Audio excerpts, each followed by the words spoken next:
घनघोर कलयुग में साथियों एक ऐसी घटना मैं आपको बताने जा रहा हूं अपने अंदाज में, जिसको सुनने के बाद आप भी हैरान रह जाएंगे।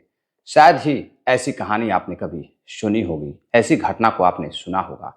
साथियों, एक ससुर जिसकी उम्र 48 साल रहती है, वह अपने इकलौते बेटे की पत्नी यानी कि अपनी बहू पर ही फिदा हो जाता है और बहू भी अपने उस ससुर के साथ, अपने पिता की उम्र के समान ससुर के साथ एक ऐसे रिश्ते में जुड़ जाती है जो अपने ही परिवार को नहीं बल्कि अपने बेटे के परिवार को, अपने पति के परिवार को पूरी तरह से तबाह कर देती है, बर्बाद कर देती है। साथियों, समाज को बेहद ही शर्मसार कर देने वाली एक ऐसी कहानी जिसे सुनने के बाद आप भी सोचने पर मजबूर हो जाएंगे। तो साथियों, आज कहानी उसी बहू और उसी ससुर की है। दरअसल साथियों, इस कहानी में एक बेहद ही दर्दनाक, खौफनाक कत्ल हो जाता है नाजायज संबंध में, जिससे इस घटना को सुनने वाले, सोशल मीडिया, समाचार पत्रों के माध्यम से सुनने वाले लोग भी हैरान रह जाते हैं।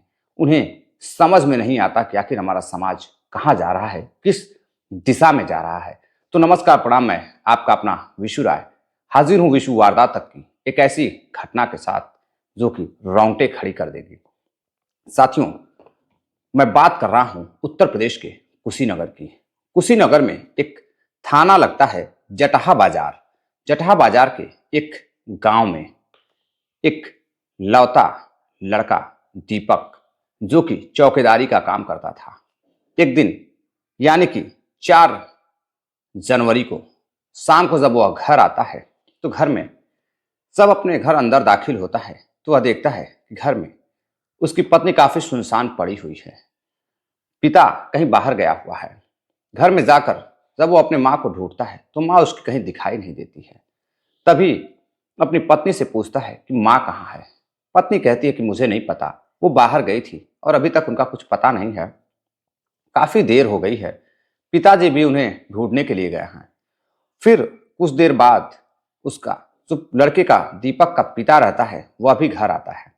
अब जब घर आता है तो लड़का पूछता है कि पिताजी, माँ कहाँ है, कुछ पता नहीं चल रहा है। पिता कहता है, बेटा तुम्हारी माँ खेतों की तरफ गई थी, लेकिन अभी तक कुछ पता नहीं है। मैं भी खेत की तरफ से ही आ रहा हूँ, लेकिन कहीं दिखाई नहीं दे रही है। शायद किसी के घर गई हो, शाम तक वापस आ जाएगी। शाम हो जाती है, रात हो जाती है।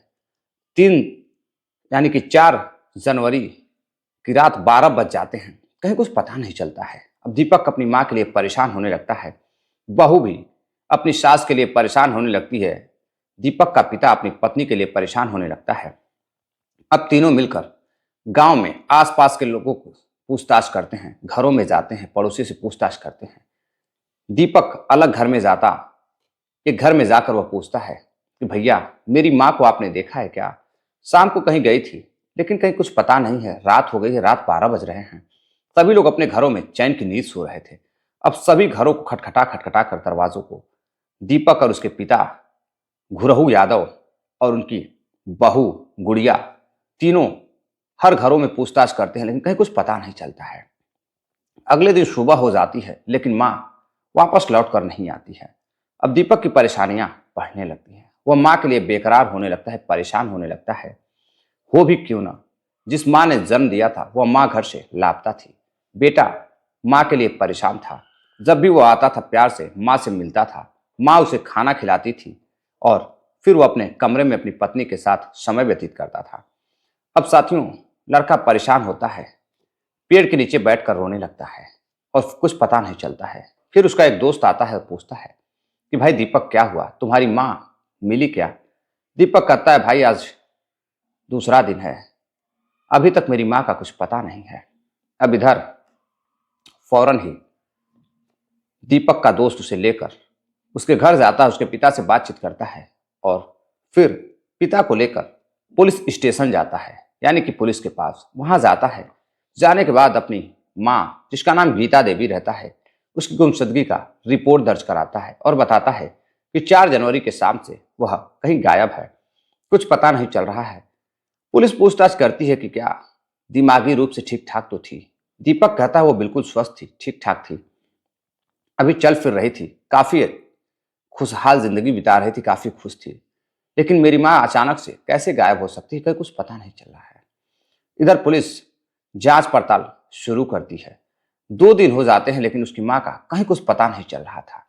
अब इधर धीरे धीरे पुलिस 4 तारीख बीत जाती है। 5वें तारीख को पुलिस में शिकायत दर्ज कराई गई थी। 6 तारीख यानी कि 2 दिन गुजर जाते हैं, कहीं कुछ पता नहीं चलता है। इधर दीपक काफी परेशान था। कभी नंगे पैर खेतों में जाकर अपनी माँ को ढूंढता, तो कभी रिश्तेदारों के पास जाता, कभी अपने ननिहाल जाकर पूछता कि मेरी माँ का कुछ पता नहीं है। अब पूरे रिश्तेदार मिलकर उसके गीता देवी को तलाश रहे थे, लेकिन गीता देवी का कहीं कुछ अता पता नहीं था।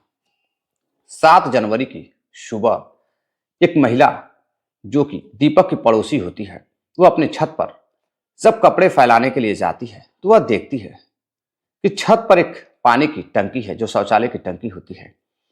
उस टंकी में छोटा सा एक कपड़ा दिखाई दे रहा है, पीली कलर की साड़ी दिखाई दे रही है।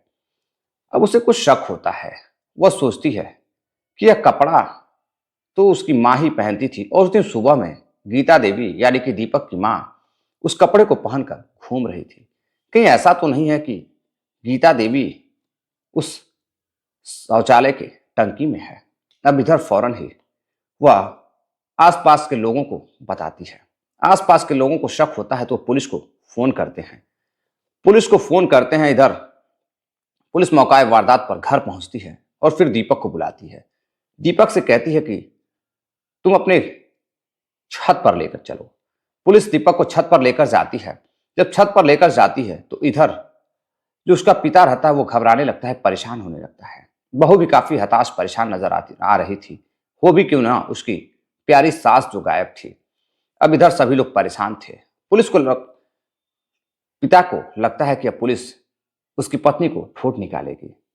अब इधर जब पुलिस छत पर जाती है और जैसे ही शौचालय की पानी की जो टंकी होती है उसे खोलती है तो देखती है कि उसमें एक लाश तैर रही थी और वह लाश किसी और की नहीं बल्कि दीपक की मां गीता देवी की थी।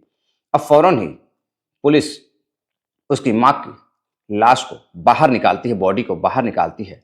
किसी तरह से शरीर काफी फूल चुकी थी, निकालने में काफी समस्या आ रही थी। अब टंकी को तोड़ा जाता है और तोड़कर किसी तरह से बॉडी को बाहर निकाला जाता है। अब पुलिस घर वालों से पूछताछ करती है तो घर वालों को कुछ भी पता नहीं था। इधर पुलिस हत्या का मुकदमा दर्ज करती है और बॉडी को पोस्टमार्टम के लिए भेज देती है। पोस्टमार्टम हो रहा था। उधर गांव में दबे जुबां काफी चर्चित थे। तभी पुलिस एक पड़ोसी से कुछ बात करते हुए, 2 पड़ोसी बात कर रहे थे, पुलिस सुन लेती है और सुनने के बाद गीता देवी की बहू गुड़िया को और फिर उसके ससुर को गिरफ्तार करती है।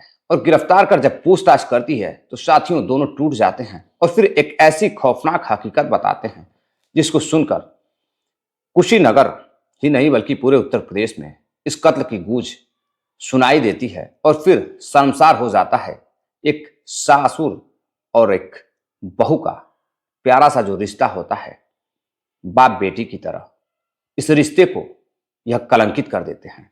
साथियों इस घटना की शुरुआत होती है आज से कुछ साल पहले। दीपक जिसका पिता घुरहु यादव ठीक ठाक पैसा घर में रहता है, मिडिल क्लास की फैमिली रहती है। दीपक चौकीदारी का काम कर रहा था। दिन भर चौकीदारी करता, शाम होते ही घर आता था। कभी कभी नाइट शिफ्ट भी करता था, दूसरे दिन घर आता था। तभी अब दीपक की मां की तबीयत भी थोड़ी बहुत खराब होने लगती है। दीपक भी बड़ा हो गया था, शादी की उम्र हो चुकी थी। तो दीपक के पिता घुरहु यादव सोचते हैं कि क्यों ना दीपक की शादी कर दी जाए। घर में एक बहू की जो जरूरत थी वह पूरी हो जाएगी। अब घर में मात्र 3 ही सदस्य थे, दीपक की मां, दीपक और उसके पिताजी। अब एक ही लड़का दीपक काफी खुश था, काफी अच्छी जिंदगी गुजार रहा था। अब इसी दौरान दीपक के पिता पास के ही एक गांव में एक बेहद खूबसूरत लड़की के साथ उसका रिश्ता कर देते हैं और फिर कुछ दिनों बाद शादी हो जाती है। साथियों शादी हो जाती है, कुछ महीने साल गुजरते हैं, सब कुछ सही चल रहा था, पूरा परिवार खुश था। बहू से ससुर भी खुश था, सास भी खुश थी, दीपक भी अपनी पत्नी से खुश था, सब कुछ चल रहा था। दिन रात मेहनत करता था, चौकीदारी करता था अपनी पत्नी को खुश रखने के लिए। और महीने की अंतिम तारीख को जब उसको पैसा मिलता था, 30-31 तारीख को पैसे उसको मिल जाते थे और वह पैसा ले जाकर अपनी कुछ माँ को देता था तो कुछ अपनी पत्नी को भी देता था, ताकि वो अपने जो शौक है वो पूरे कर सके। अब इधर पत्नी भी बेहद खुश थी, लेकिन जो पत्नी के शौक थे दिन पर दिन बढ़ते जा रहे थे। लोगों को देखकर, लोगों के शौक को देखकर, गहनों को देखकर अब उसके भी अरमान जाग रहे थे कि वह भी अच्छे खासे कपड़े पहने, अच्छे खासे गहने पहने।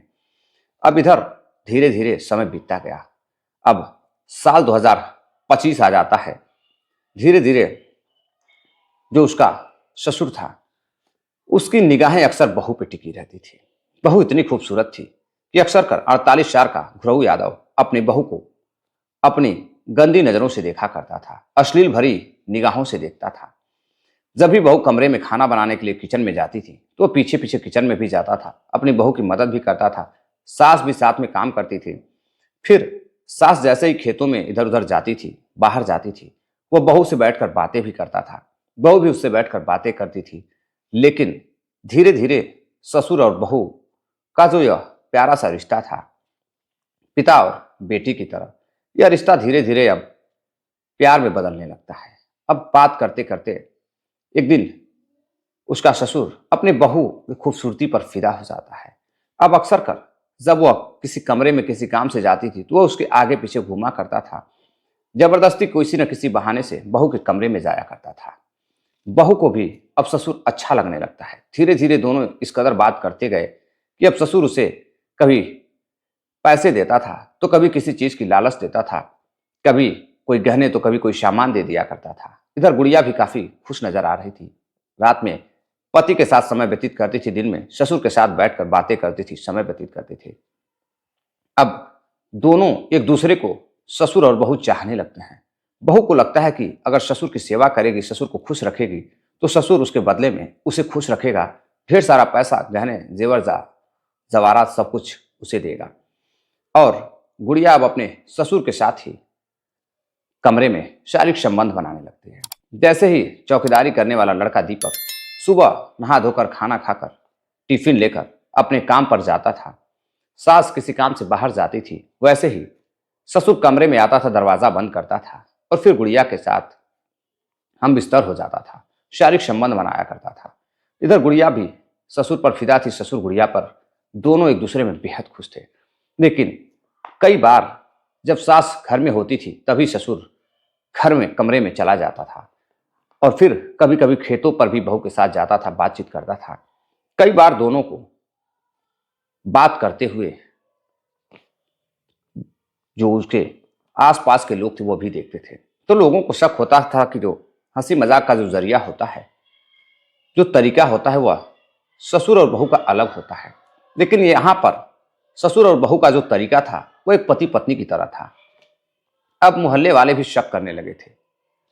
मोहल्ले में अब चर्चाएं चलने लगी थी कि जो ये घुरहू है, ये अपनी बहू गुड़िया के साथ इसका नाजायज संबंध है, ये उसके साथ रातें गुजारता है, संबंध भी बनाता है और उसके साथ खुश रहता है। लेकिन यह बात न बेटे को पता थी न सास को पता थी। अब सास एक दिन जब कमरे में आती है, गीता देवी, तो वह देखती है कि कमरे के अंदर उसका पति है, यानी कि ससुर है, अपने बहू के साथ। जैसे ही दरवाजा खटखटाती है, ससुर कमरे से बाहर आता है और जब दीपक की माँ पूछती है कि अंदर क्या कर रहे थे बहू के साथ, तो वह कहता है कि वो मेरी बहू है, मैं उसके साथ क्या कर सकता हूँ, मैं घर में सफाई में उसकी मदद कर रहा था। अब सास को थोड़ा सा भी शक नहीं होता है और इतना वह सोच भी नहीं रही थी। फिर जब खेतों में काम करने के लिए जाती है, दीपक बाहर जाता है, फिर से ससुर अपने बहू के साथ अतरंग खेल खेलता था। अब इधर दोनों सास और दीपक बाहर जाते, उधर ससुर कमरे में अपने बहू के साथ खेल खेलता था, कांड करता था। साथियों, अब कहते हैं जब पाप का घड़ा भर जाता है तो एक न एक दिन फूटता जरूर है। लेकिन कभी कभी इस पाप के घड़े जब फूटते हैं तो आसपास के लोगों को भी चपेट में ले लेते हैं। यानी कि जो पाप करता है वह तो जाता ही जाता है, साथ में कोई अदर इंसान भी उस पाप के घड़े में लपेटे में आ जाता है। कहते हैं गेहूं के साथ घुन भी कभी कभी पिस जाता है। अब इधर एक दिन यानी कि 4 जनवरी को जब शाम होती है, दीपक घर पर आता है। उससे पहले ससुर घुरहु यादव अपनी प्रेमिका, अपनी बहू के साथ कमरे में शारीरिक संबंध बना रहा था। तभी कहीं से उसकी सास आ जाती है, गीता देवी। गीता देवी कमरे में जाती है तो देखती है कि आसपास कहीं ससुर और बहू, यानी कि उसका पति और बहू दिखाई नहीं दे रहे हैं। वो छत पर जाती है, ढूंढती है, नीचे ढूंढती है तो कहीं दिखाई नहीं देते हैं। फिर बहू के कमरे की तरफ बढ़ती है, दरवाजा खटखटाती है तो बहू दरवाजा नहीं खोलती है। फिर कुछ देर बाद बहू करती है, माँ मैं सो रही हूँ, तुम बाहर जाओ। फिर गीता देवी कहती है कि तुम्हारे ससुर जी कहाँ हैं? तो कहती है वो बाहर कहीं गए होंगे, उनका कुछ पता नहीं है। अब इधर गीता सोचती है कि शायद हो सकता है कि बाहर गए हों, किसी काम से आ जाएंगे। कुछ देर इंतजार करती है, फिर खेतों की तरफ जाती है। घर के अंदर आती है तो देखती है कि अभी भी किसी का कुछ पता नहीं है। तभी वह चुपचाप आंगन में ही बैठ जाती है, और जैसे ही साथियों आंगन में बैठती है, अंदर उसके पति की आवाज आ रही थी। अंदर से बहू और उसके पति की बात करने की आवाज आ रही थी। दोनों खिलखिलाकर आपस में बातें कर रहे थे, शारीरिक संबंध बना रहे थे। तभी उसकी सास झरोखे से देखती है तो थोड़ा सा सुराग रहता है, वहां से साफ साफ दिखाई देने लगता है। अब वह देख लेती है, तभी बहू को लगता है कि बाहर कोई देख रहा है। फौरन ही उसका ससुर जब दरवाजा खोलता है, तब तक सास जो रहती है अंदर घुसती है और देखती है तो दोनों आपत्तिजनक स्थिति में थे। अब दोनों को रंगे हाथ पकड़ लेती है। पकड़ने के बाद कहती है जो तुम कर रहे थे ये बहुत अच्छा कर रहे थे। मैं यह सारी हकीकत बेटे से बताऊंगी। मुझे शक था लेकिन तुमने यकीन में बदल दिया। तुम अपने ही बहू के साथ ऐसा काम कर रहे हो, तुम्हें शर्म आनी चाहिए। तुम्हें तो चुल्लू भर पानी में डूबकर मर जाना चाहिए। अब तू मैं शुरू हो जाती है, झगड़े शुरू हो जाते हैं और बहू को थप्पड़ मारती है, डांट फटकार लगाती है कि तुम्हें तो शर्म आनी चाहिए। तुम तो शादीशुदा हो, तुम्हारा पति भी है, तुम्हारे लिए दिन रात मेहनत करता है, लेकिन तुम्हें समझ में नहीं आ रहा है। तुम अपने ही ससुर के साथ, पिता समान ससुर के साथ, तुम्हारे दुगुने उम्र का है, उसके साथ तुम बेड बिस्तर शेयर कर रही हो। अब इधर ससुर को गुस्सा आ जाता है। अब बार बार गीता देवी कह रही थी कि तुम्हारी यह हकीकत मैं लोगों को बताऊंगी, बेटे से कहूंगी, आने दो बेटे को, दीपक को आने दो। मैं सब बताऊंगी कि तुम्हारी पत्नी और तुम्हारे पिताजी दोनों क्या गुल खिला रहे हैं। अब इस पर गुड़िया डर जाती है कि कहीं ऐसा ना हो कि माँ जी सच में बाहर जाकर बात को बता दें।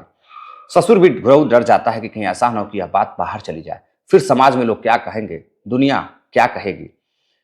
कहते हैं करते वक्त दोनों को, ससुर और बहू को, ध्यान नहीं था कि वह क्या कर रहे हैं, कितना बड़ा पाप कर रहे हैं। समाज में लोगों को या लोगों के ऊपर क्या असर पड़ेगा इसका। बेटे से अपने गद्दारी कर रहा है एक पिता, और एक पत्नी अपने पति से गद्दारी कर रही थी। अब इधर सास काफी गुस्से में होती है। तभी ससुर एक अधजली लकड़ी लेकर आता है और उससे सर पर जोरदार प्रहार करता है, और बेचारी बूढ़ी गीता देवी गिर जाती है, खून बहने लगता है। और फिर एक के बाद एक कई हमले कर उसको पूरी तरह से मार डालता है। दोनों कंफर्म करते हैं कि बहू देखती है कि सास मर चुकी है। बहू रोने लगती है तो ससुर उसे समझाता है और फिर बताता है कि अगर इसे हम नहीं मारते तो फिर दिक्कत होती। अब बहू भी मिलकर ससुर के साथ पूरी तरह से मारती है, और मारने के बाद अब समय हो रहा था दीपक के आने का। अब दोनों मिलकर खून साफ करते हैं और फिर खून से लगा हुआ ऊनी कपड़ा और फिर गुड़िया देवी जो ड्रेस पहनी हुई थी, यानी कि सूट सलवार, उसे बदलती है और बदलने के बाद उसको घर में छुपा देती है। और फिर उसके बॉडी को ले जाकर, जैसे ही अंधेरा होता है, सभी लोग अपने घरों में थे, छत पर कोई दिखाई नहीं दे रहा था, वैसे ही पानी की टंकी में ले जाकर खुरहू और उसकी बहू मिलकर किसी तरीके से उस बूढ़ी औरत को, अपनी सास को, यानी कि खुरहू अपनी पत्नी को उस शौचालय के टंकी में डाल देता है। और डालने के बाद वहां से बंद कर हट जाते हैं। लेकिन जब दीपक आता है, उसे मां नहीं मिलती है, तो छानबीन करता है, नहीं पता चलता है। तो दोनों ससुर और बहू बहाना करते हैं कि उसका तो कुछ पता नहीं है, मां कहीं गई हुई है। तब वो पुलिस स्टेशन जाते हैं, साथियों वहां शिकायत दर्ज कराते हैं। पुलिस को कहीं से कोई क्लू नहीं मिल रहा था, लेकिन पुलिस को कहीं दबे आवाज में, दबे जुबान में पता चलता है कि सास अक्सर कर बाहर रहती थी, बेटा बाहर रहता था। ससुर और बहू के बीच नाजायज संबंध थे। दोनों एक दूसरे के साथ शारीरिक संबंध बनाते थे। अब यह गांव के बीच चर्चाओं का विषय बन चुका था। लोगों को शक था कि कहीं ऐसा इन्होंने नहीं न किया है। तभी एक औरत देख लेती है टंकी से उसकी साड़ी लटकी हुई थी पीले कलर की, और तभी पुलिस को फोन किया जाता है। पुलिस आती है और बॉडी को निकालती है और फिर दोनों को पूछताछ करती है और दोनों अपना जुर्म कबूल करते हैं कि दोनों एक दूसरे के साथ शारीरिक संबंध बना रहे थे। और फिर पूरी कहानी सामने आ जाती है और फिर गांव के लोगों की जो बातें थी, चर्चाओं का विषय था, वह पूरी तरह से पटल पर आ जाता है, पर्दे के सामने आ जाता है कि गांव वाले सही कह रहे थे कि दोनों का नाजायज संबंध था। सास ने देखा तो बहू और ससुर ने मिलकर हत्या कर दी अपने जुर्म को छिपाने के लिए। तो साथियों, पुलिस ने दोनों को गिरफ्तार किया, बहू और ससुर को, और बाकी का जो उनका ड्रामा है अब पूरी तरह से सलाखों के पीछे गुजरेगा और पूरी जिंदगी सलाखों के पीछे गुजरेगी। तो साथियों, ये थी पूरी कहानी। इस घटनाक्रम को सुनाने का उद्देश्य आपको जागरूक करना है, किसी को हैरान करना या परेशान करना नहीं है, किसी की भावनाओं को ठेस पहुंचाना नहीं है, बाकी आपको सतर्क करना है। साथियों, इस घटना पर कमेंट कर जरूर अपनी राय दीजिएगा कि ऐसी घटनाओं से हमारे समाज पर क्या असर पड़ रहा है, क्या लोग, हमारे जो युवा हैं उनका फ्यूचर कहाँ जाएगा, लोग क्या सोचेंगे जब बड़े ही ऐसी घटना को अंजाम देंगे, तो लोग उनसे क्या सबक लेंगे। साथियों, कमेंट कर जरूर अपनी राय दीजिएगा। मिलते हैं एक और नई कहानी के साथ, तब तक के लिए अपना प्यार दीजिए। नमस्कार, जय हिंद।